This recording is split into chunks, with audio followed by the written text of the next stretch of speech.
Assalamualaikum warahmatullahi wabarakatuh. Perkenalkan, saya atas nama Aulia Yusuf dari Fakultas Hukum Universitas Muslim Indonesia dengan Stanbook 040202 dari kelas C7 Hukum Pidana Internasional. Dosen pengampu atas nama Dr. Hardianto Janggi, SHMH. Pada kesempatan kali ini, saya akan mereview jurnal dengan judul Kejahatan-Kejahatan Internasional atau Tindak Pidana Internasional dan Peranan Criminal Court atau ICC dalam penegakan hukum pidana internasional. Pertumbuhan dan perkembangan tindak pidana internasional berakar dari sejarah konflik yang panjang, khususnya setelah Perang Dunia Kedua, yang mengungkap pelanggaran berat terhadap perjanjian internasional. Ini mendorong pembentukan Mahkamah Pidana Internasional yang diusulkan pada tahun 1947 oleh International Law Commission untuk menyusun hukum internasional. Masyarakat internasional melalui PBB sepakat bahwa kejahatan selama perang seperti agresi, kejahatan perang, genosida, dan lainnya merusak tatanan global.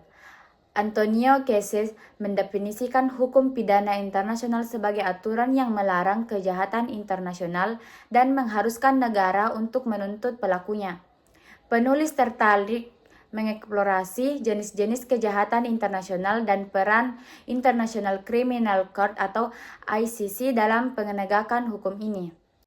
Tujuan penulisan ini adalah untuk mengkaji dan menganalisis tindak pidana internasional, mencakup ciri-ciri, unsur-unsur, dan bentuknya. Selain itu, tulisan ini bertujuan mendalami penanganan tindak pidana internasional oleh Mahkamah Pidana Internasional atau ICC dan peranannya dalam penegakan hukum. Penulis akan terlebih dahulu mengkaji hukum internasional dan pandangan para ahli sebelum membahas hukum pidana internasional dan perkembangannya. Selanjutnya, penulis akan mengeksplorasi jenis-jenis kejahatan internasional dan prasyaratnya. Terakhir, analis akan difokuskan pada peranan ICC, yuridiksinya, serta negara-negara yang terlibat dalam Statuta Roma. Penelitian ini diharapkan bermanfaat bagi penegak hukum, mahasiswa hukum, dan masyarakat umum dalam memahami kejahatan antar negara. Adapun permasalahan yang akan dibahas, yang pertama, apa saja bentuk kejahatan internasional atau tindak pidana internasional. Yang kedua, sejauh mana peran International Criminal Court atau ICC dalam penegakan hukum tindak pidana internasional. Selanjutnya, pembahasan. Hukum internasional didefinisikan oleh berbagai ahli. Menurut Mukhtar Kusumatmaja, hukum internasional atau publik adalah kaidah dan asas hukum yang mengatur hubungan yang melintasi batas negara, mencakup interaksi antar negara dan subjek non-negara.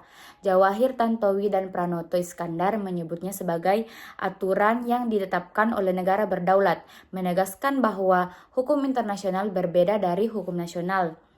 Streeck mendefinisikan hukum internasional publik sebagai prinsip dan kaidah yang mengikat negara dalam hubungan antar negara yang meliputi kaidah hukum yang terkait dengan fungsi lembaga dan organisasi internasional serta hubungan mereka dengan negara dan individu. Yang kedua, kaidah hukum yang berkaitan dengan hak dan kewajiban individu serta badan non-negara yang penting bagi masyarakat internasional. Sumber-sumber hukum internasional meliputi perjanjian internasional, hukum kebiasaan internasional, prinsip-prinsip hukum umum yang diakui oleh bangsa beradab, putusan pengadilan, karya hukum, dan putusan organisasi internasional. Subjek hukum internasional tidak hanya terbatas pada negara tetapi juga mencakup yang pertama negara, Tata Suci Vatikan, Palang Merah Internasional, organisasi internasional, individu, pembentrokan, dan pihak dalam sengketa atau belligerent. Secara keseluruhan, hukum internasional berhubungan dengan fungsi lembaga dan organisasi internasional serta interaksinya dengan negara dan individu. Hukum ini dibentuk oleh negara-negara dan diakui oleh masyarakat internasional. Asas hukum pidana internasional yang bersumber dari hukum pidana nasional meliputi yang pertama asas legalitas. Tidak ada seorang dapat dipidana berdasarkan hukum yang belum ditetapkan dan diundangkan sebelum delik tersebut dilakukan. Ini tercantum dalam KUHP berbagai negara. Yang kedua, asas teritorial. Perundang-undangan pidana suatu negara berlaku bagi semua orang yang melakukan kejahatan di wilayahnya, baik warga negara maupun asing. Yang ketiga, asas ne bis in atau Principle of Double Jeopardy.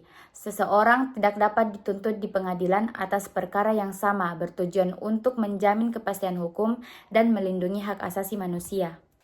Yang keempat, asas-asas ekstradiksi. Terkadang pelaku kejahatan berada di negara lain sehingga ekstradiksi diperlukan untuk menyerahkan tersangka atau terpidana kepada negara yang ingin mengadili. Ekstradiksi internasional diatur dalam undang-undang masing-masing negara dan perjanjian bilateral. Kejahatan-kejahatan internasional atau tindak pidana internasional. Sebelum membahas lebih lanjut tentang tindak pidana internasional, perlu dipahami definisinya. Tindak pidana internasional adalah tindak yang diakui secara universal sebagai kejahatan dan dianggap sebagai masalah serius yang menjadi perhatian internasional. Menurut putusan peradilan dalam kasus Hostek, tindak pidana internasional tidak dapat dibiarkan dalam yurisdiksi eksklusif satu negara, melainkan dapat ditunduk pada yurisdiksi semua negara yang dikenal sebagai yurisdiksi universal. Adapun persyaratan tindak pidana internasional adalah memiliki unsur internasional, memiliki unsur transisional, memiliki unsur keharusan. Jenis-jenis tindak pidana internasional dapat dibedakan berdasarkan perkembangan dan asal-usulnya. Yang pertama, tindak pidana internasional dari kebiasaan, berasal dari praktik hukum internasional yang telah berkembang. Yang kedua, tindak pidana internasional dan konvensi internasional berdasarkan perjanjian-perjanjian internasional yang ditetapkan oleh negara-negara. Ketiga, tindak pidana internasional dari konvensi hak asasi manusia, lahir dari sejarah perkembangan konvensi yang berkaitan dengan hak asasi manusia. Peranan International Criminal Court atau ICC dalam penegakan hukum pidana internasional. Kedudukan Mahkamah Pidana Internasional atau ICC dalam kaitannya dengan Perserikatan Bangsa-Bangsa atau PBB adalah bahwa ICC tidak berada di bawah PBB meskipun pembentukannya diprakarsai oleh PBB melalui Majelis Umum dan peran Komisi Hukum Internasional. ICC memiliki posisi yang setara dengan PBB sebagaimana diatur dalam Pasal 2 Statuta Roma tahun 1998 sehingga dapat dianggap sebagai entitas independen di luar sistem PBB. Yurisdiksi Mahkamah Pidana Internasional atau ICC mencakup beberapa jenis kewenangan dalam mengadili tindak pidana internasional sebagai berikut. Yang pertama, yurisdiksi personal. ICC berwenang mengadili individu pelaku kejahatan internasional, bukan negara. Anak di bawah 18 tahun tidak dapat diadili oleh mahkamah sesuai pasal 28 Statuta Roma 1998. Yang kedua, yurisdiksi teritorial. ICC memiliki kewenangan berdasarkan lokasi kejahatan. Yurisdiksi ini berlaku di negara-negara peserta Statuta Roma, tetapi tidak di negara yang tidak meratifikasi statuta. Yang ketiga, yurisdiksi temporal. ICC hanya dapat mengadili kejahatan yang terjadi setelah Statuta Roma berlaku, sesuai asas non-retroaktif. Kejahatan seperti genosida dan kejahatan terhadap kemanusiaan tidak memiliki batas waktu untuk penuntutan berdasarkan pasal 29. Yang keempat, yurisdiksi kriminal.